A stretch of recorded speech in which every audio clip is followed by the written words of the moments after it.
At first glance, it's obvious the new Lined and Harry Bradley Technology and Trade School is not your usual school building. The $50 million four-story structure is unique in school design, and the exterior gives an idea of what is found inside.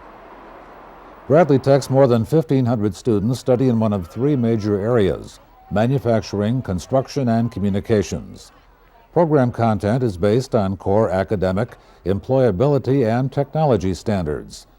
And you won't find traditional four walls in most of the classrooms, which are open and connected. Bradley Tech principal Ed Kovochich decided to bring in the students and teachers over a 9-week period. When I saw the complexity of what was going on with the heavy construction and the timelines, I suggested to the commission, the Bradley Tech Commission, and the superintendent of Milwaukee Public Schools, that we take a look at a gradual transition into the building because of its complexity, the amount of orientation that would have to take place for 1,500 plus students, and also the orientation for staff, going from a building that some have been in for over 30 years, being very old, very traditional, confined spaces, to an infrastructure that's wide open, as you will see on our tour this morning, completely wide open. The high-tech machinery that's in place, being able to be trained on that, a whole different type of methodology of teaching, because the autonomy of closing the door is gone. And so I thought, looking at this on July 1st, the best thing to do is to phase in over a 9-week period, a double orientation for staff as well as students, and of course include the parents when we would have the parent clubs. So it's been quite a challenge, and there isn't a day that doesn't go by. I like to come in early in the morning around 6:10. About 6:20 I'm up on the 4th floor and just looking out the east windows over the Harbor Bridge, Lake Michigan, the break wall, and seeing the sun come up is just spectacular. What an infrastructure. What an infrastructure. A parade officially opened Bradley Tech for business on November 11th, the start of the second quarter of the school year. Tech ROTC cadets brought the colors from the old school. Student and faculty representatives carried symbolic items which were representative of their transition to the new school. The student body then took part in the first official assembly in the new school commons. Aristotle once said, "Excellence is not an act, but a habit." The then Boys Tech and now Bradley Tech is in the habit of producing lifelong learners, prepared to meet the demands of the trade and technology workforce of today and tomorrow. The new Bradley Tech is located just south of the old Tech at 4th and Virginia. It dates to 1911 and has been expanded many times. Numerous studies recommended a new facility. The Bradley Tech Alumni Association, one of the largest such groups in the country, lobbied for the new school for years. Well, the new building to me means it's a culmination of something that we, the alumni, have been waiting for about 20 years, and we're finally seeing the fruition of all of our wishes. And so it's really nice to have here. We are going to be a state-of-the-art technical school as opposed to what the old building had, which had a lot of old equipment, really, and things that did not really pertain to today's modern workforce. In this new school, we will even be teaching telecommunications and fiber optics. What does all that mean to the kids and to the community? Well, it means that we will be able to supply a steady stream of young workers into the workforce, because Milwaukee's workforce, by and large, is aging, and many of us are getting ready to retire. The first thing you might notice on a tour of the new Bradley Tech is how large it appears, a facility predicated on the open learning concept. See, that's the uniqueness of the structure, the openness. You see the pipes wide open, the lockers even. This is actually an industrial locker. Most high school lockers would be full length, where you could put a whole coat in, you can put your books up, whatever. You go to the Harley Davidsons of the world, you go to the Rockwell Internationals of the world, this is the type of locker that you have. Now, from the academic side, as you can see, when we get into what the architect called pods, but what the Bradley Tech people call, we call them learning centers, you've got three areas. Wide open, just a small divider, every single student has a workstation. Now, what they do, because there's not enough room in the industrial lockers, we just have a little academic locker that slides right out.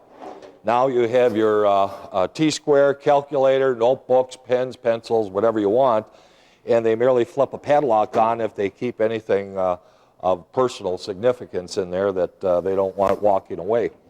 But this side is really an academic side. The far right up there is what we call a theory room. And in most instances, you've got language arts, English going on, you've got mathematics going on, and the third area is social studies.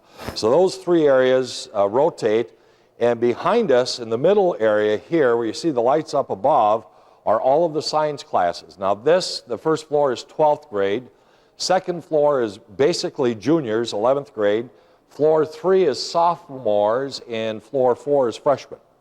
On the opposite side of the science classes are where all of the shops are located, and we'll get to that. I think we have some live classes going on down here where we can, you can actually see the three together. I think the students are very happy to be in here. Right now you can see we have three different classes going on. One is social studies. The other side of the divider is language arts, and in the theory room over there is mathematics. If you continue, the philosophy was based on if you continue to do things the same way, you're going to get the same results. And ever since 1983, when the first report came out on America's schools failing, that educators have been looking for prescriptions that can assist the learner in taking over responsibility of learning. So Breaking Ranks said one of the things we need to do is take the autonomy away from closing that classroom door and collaborating, being that no longer the sage on the stage but the guide on the side, and putting the responsibility of learning with the learner and just assisting. And so this type of open concept, high technology, you can see each learner is basically engaged in a project that's being supervised by the teacher. The teacher's not standing in the corner with a lectern giving a 45-minute oration on some certain theory or whatever. Yes, there is theory, there is some research, there is some development, but the bulk of it is the student picking up the learning aspect and being responsible as a learner. So from my standpoint, from Breaking Ranks, coming into this building, I'm no longer the instructional leader, I'm really the learning leader. And so when I come in for learning visits on a daily basis, I will walk up to a student and ask, what are you learning today? Do you understand what you're learning? Can you prove to me that you understand what you're learning? And how are you going to use this aspect in your career or your life?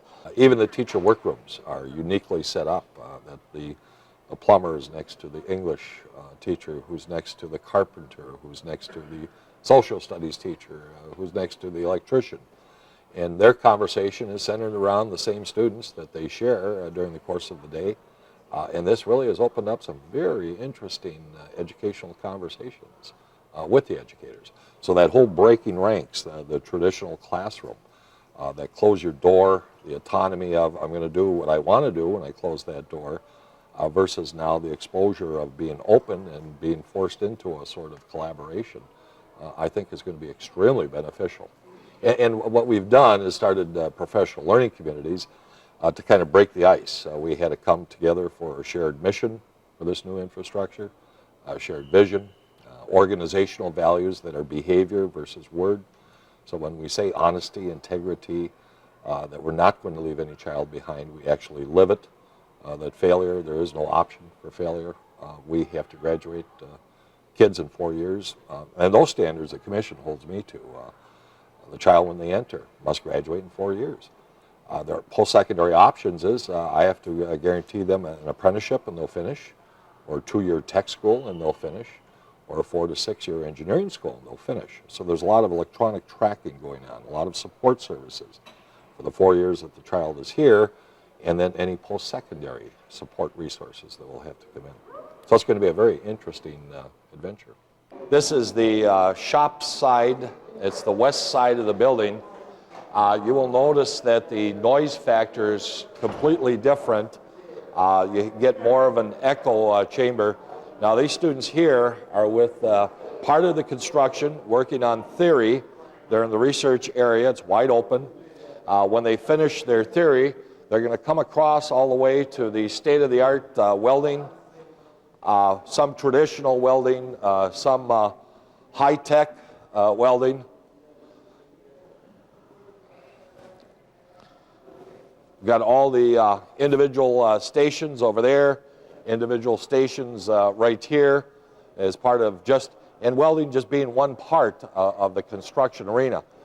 If we were to go north down the shop area, you're going to get into the plumbing department.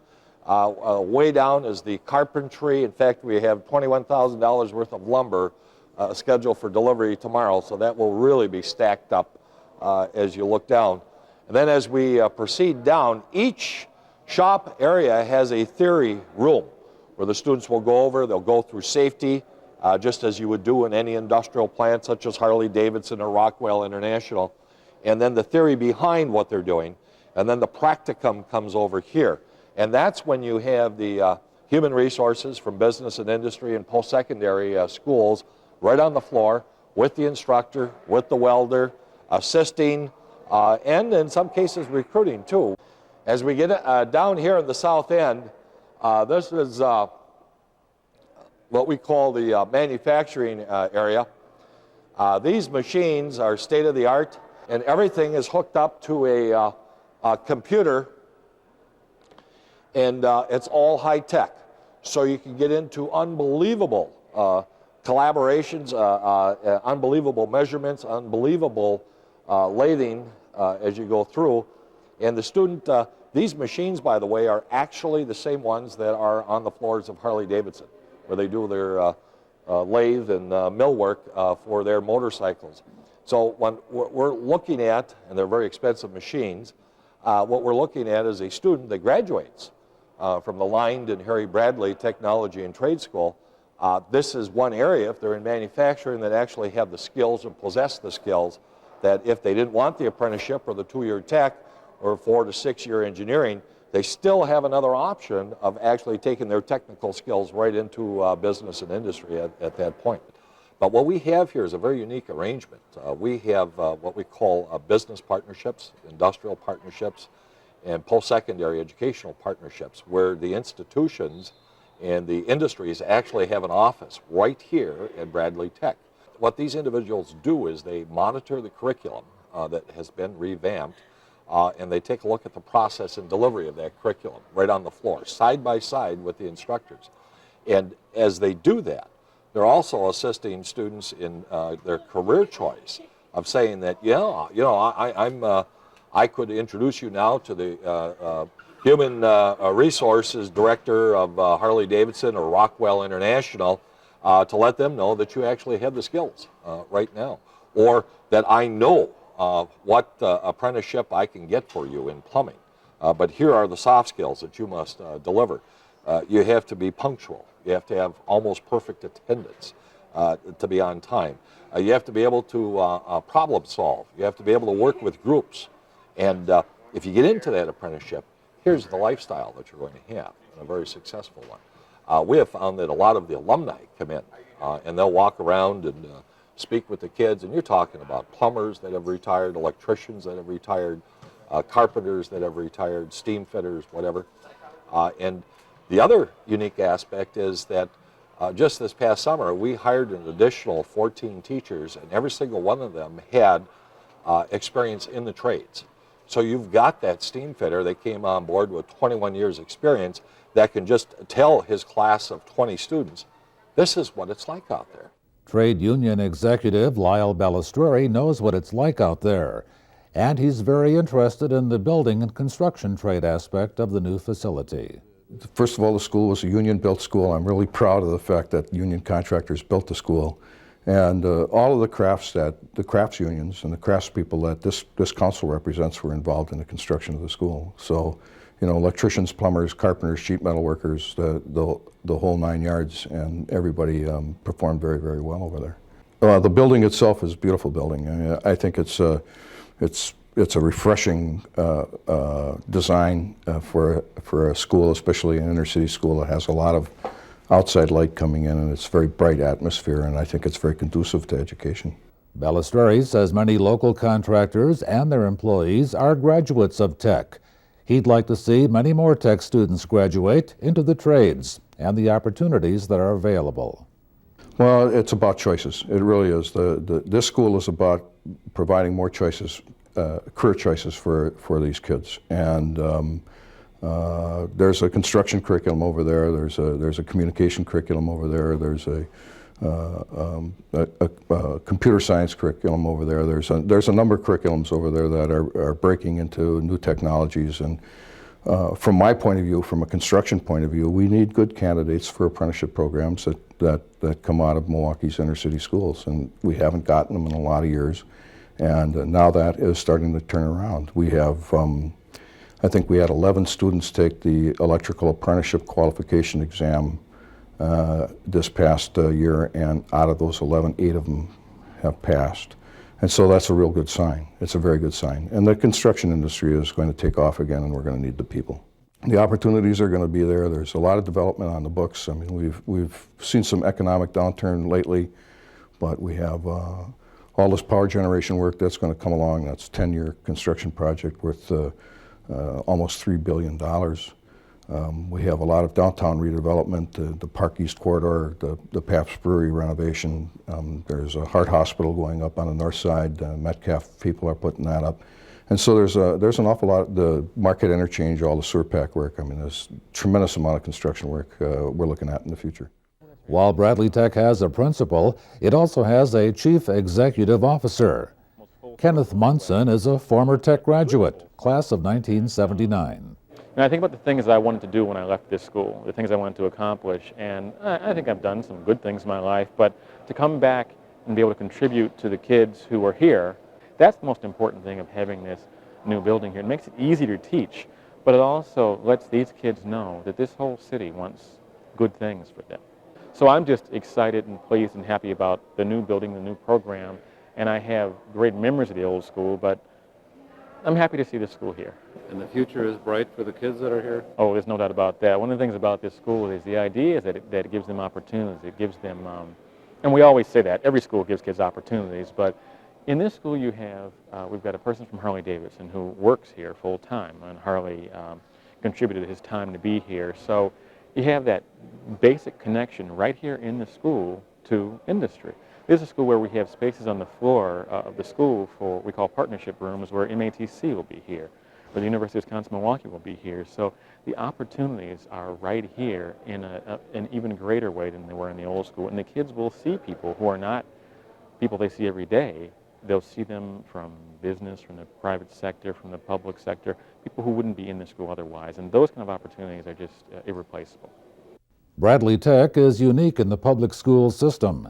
It is an MPS school, but it is also governed by an 11-member commission composed of representatives of the school system, the public and private sectors. The idea of that commission is that you have a very broad governance structure, and it's important. It's different from other schools because this school, in order for this school to succeed, it has to have resources from a wide variety of places, from all sectors of this community. This commission reflects what I suggested earlier. This school succeeds because of all the people from everywhere, from outside and inside, who are here to make this a success. That's the point of that structure, and that's why it was so critical to have a structure that includes everybody in the city. The chairman of the Bradley Tech Commission, Jack McDonough, says the group decided it would take some risks in developing what is probably a school unique in the United States. When we decided to do this, since it's the first time we rebuilt this place in 100 years, you try and go a little further in saying, if we're preparing for the next 100 years, let's take some chances. And as I was saying to you, the building itself, a new building, is always going to be a chance. In this case, the layout of the building is very different than any other high school you'd be in, and frankly, any other technical high school you'd be in. So we're taking some chances here in how the classrooms are laid out and how close some of the technology is to where you're learning. And that's combined with taking a chance on a new curriculum. If we want to do a new building, we want to also do a new curriculum, and the two mesh. And until we see what goes on here, we'll see how well we did on that or not. And then we switched administration. We have a new principal, and he brought in new administrative team. And then there's new governance here also, in that the commission is a different governing organization than what the school has had in the past. You add up all these things and you hope that this is all for good, as opposed to, oh, we may have an issue here. Most people's minds are set for, if we've got an issue that we have to address, well, we're set up to address it and modify it and so forth. We did build it for flexibility, so that if some technology changes in 10 years, we don't have to start over. That's why it's so open. Well, the tech school's got a terrific history, and it's always been important to employers in the Milwaukee area. And in most cases, these kids are going to be able to walk into jobs that are pretty darn good paying. And that's part of our interest in communicating to the parents that may be sending kids here. Send your kid here, you can either go right into a trade and make some good money, or go on to a 2-year or 4-year school. And so the sky's the limit on what you want to do. You have to have some interest in technology to want to come here, though. The head of the Milwaukee Building and Construction Trades Council is also a member of the Bradley Tech Commission, which he agrees is a unique collaboration. It really is going to take some private-public partnerships. It's going to take people who are committed to seeing these kids get educated. After all, they're the future leaders of our community. And it's going to take a real commitment on the part of private industry as well as the public sector to make some of these things work. And this is a collaboration that is unlike any other I've seen, and I'm very, very hopeful that it's going to work and it's going to provide the outcome that we expect, which is jobs for these, good paying jobs for these kids that graduate. Bradley Tech was built with a combination of public and private money, including $15 million in bonding authority from the city, over $8 million in bonds from Milwaukee Public Schools, $1 million from Rockwell, another $1 million from Harley-Davidson, and also from Pieper Electric, and a $20 million donation from philanthropist Jane Bradley Pettit. Her gift was described as the largest single private gift to a public school in U.S. history. Bradley Tech is named after her father, Harry, and Uncle Lind, founders of the Allen Bradley Company, now Rockwell Automation, which is just blocks from the new school. Well, there's not enough time to say all that I'd like to say about Mrs. Pettit and this school.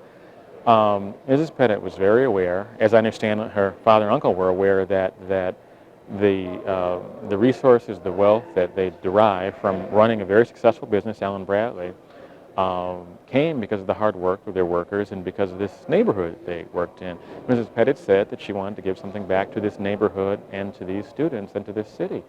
And it's hard to imagine. And $20 million from a private donor to a public high school, and we believe to this day is by far the largest contribution to a public high school in the country. That tells you the depth of feeling she had for this school and for this neighborhood. And words can't describe how thankful we are that she feels that way about this school and these students. Well, the two biggest partners of the city and Mrs. Pettit, without those two, this could not have even been started, much less built. But Mrs. Pettit then said, I want other partners in private industry to get involved.